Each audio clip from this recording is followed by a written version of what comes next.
Hello and welcome back to my channel as an aggregator. Today we're going to be doing three things. First, I'm going to read a short essay generated algorithmically just to get a sense of what do I mean when I say YouTube as a cybernetic ecology.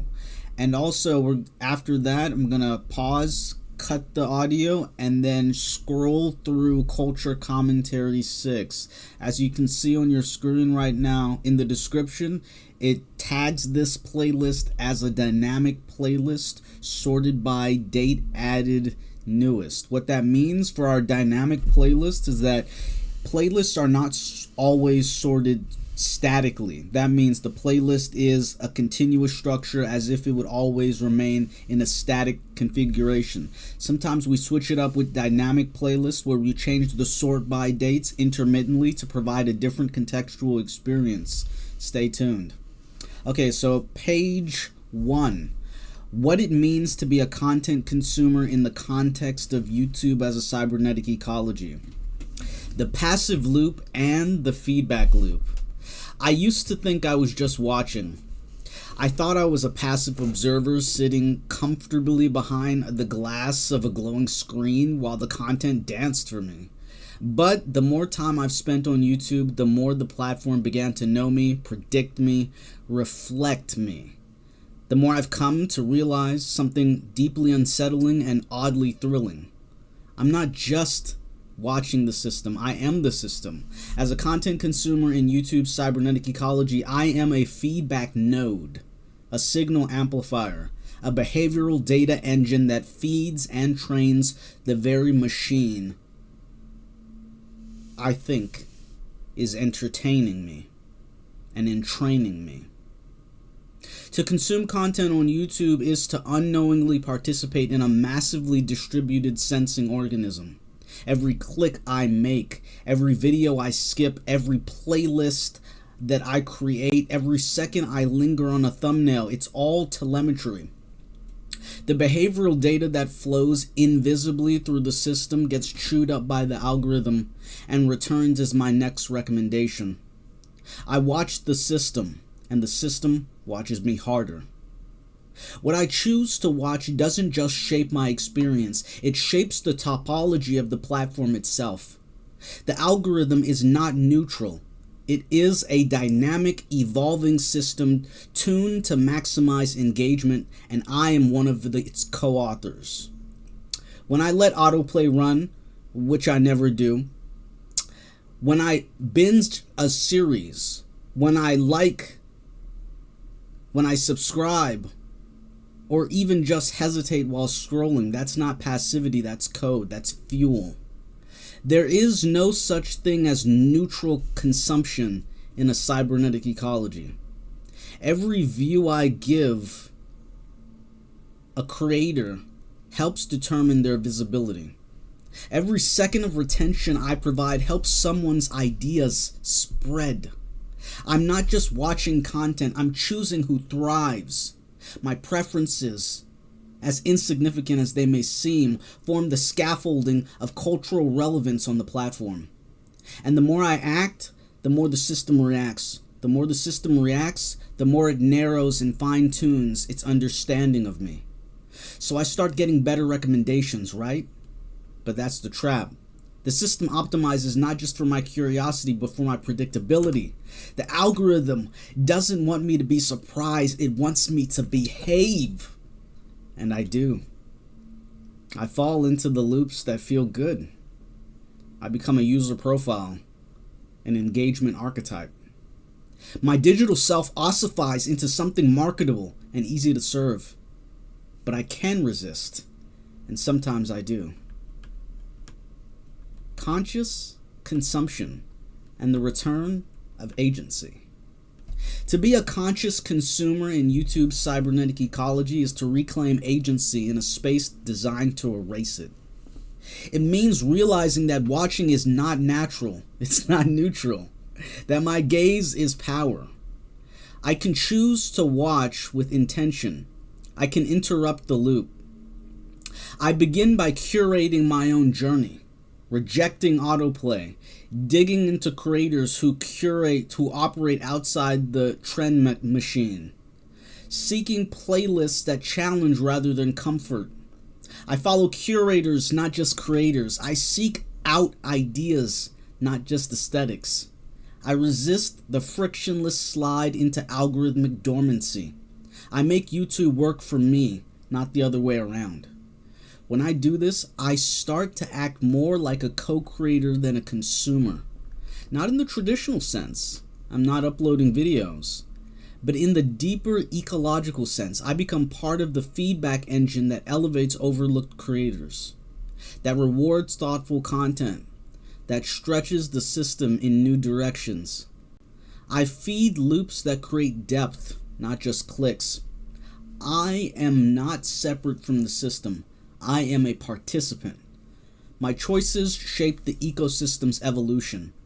And if enough of us consume consciously, we shift the collective direction of the platform itself. We can make virality less shallow. We can reward nuance over novelty. We can create room for ideas that take longer than 8 minutes and 37 seconds to explain. YouTube is not a library, it's not a classroom, it's not a stage, it's a living system of recursive meaning making. And I, the content consumer, am not a couch potato. I am a node, a lens, a lever. The ecology shifts through me. So no, I'm not just watching. I'm weaving. I'm voting. I'm participating in the evolution of culture, one click at a time. To consume is to curate the future. And in this cybernetic ecology, the only real choice is whether I do it with awareness or not. Okay, so I thought that was pretty nice. That was a pretty solid entry. I'm gonna make this full screen and perceive while I show some of the content that's on the screen.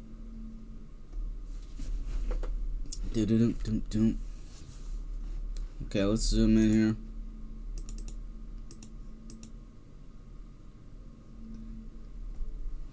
Okay, this is Culture Commentary 6. This is a playlist that I've been working on for the past year. Leave a comment in the comment section. This is a dynamic playlist sorted by date added newest. We're scrolling up from the end. I'm getting ready to cut off my video so you can see it in full screen. Enjoy.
Okay, so that's the end of scrolling through Culture Commentary 6.